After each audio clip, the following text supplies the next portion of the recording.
So here's some original Jeep 3.8 liter engines. They're about 200 horsepower. Problem is these Jeep JKs weigh 5,000 pounds plus, many of them, and it has a really hard time keeping up on the road, especially on the highway, with the weight and the aerodynamics of the Jeep. So we replace it with essentially this engine. This is an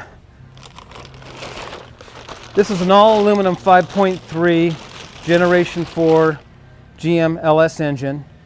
It has about 320 horsepower. It weighs not much more than the 3.8 liter engine. It has variable valve timing, and it also turns into a 4-cylinder on the highway under light loads for fuel economy. So it's very compact, very powerful, fuel efficient, and makes probably the best powertrain for the modern Wranglers that you can get today. We'll show you some of the other options, but in my opinion, the GM LS is the best supported and most bang for your buck. This is a Corvette 480 horsepower LS3 that we're going to be putting in a Wrangler.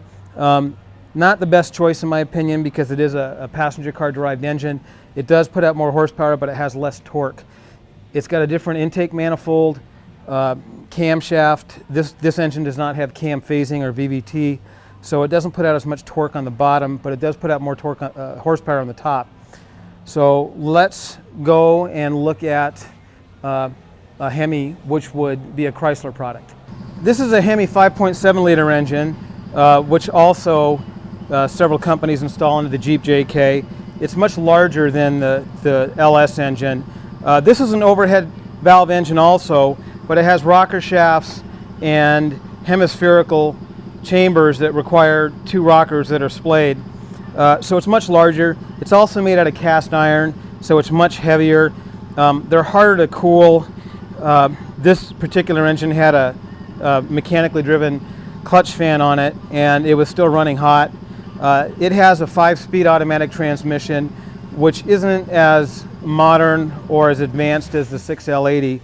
So overall, this package weighs a lot more, and while they do have a lot of horsepower, I believe the drivability suffers in comparison to the LS series of engines.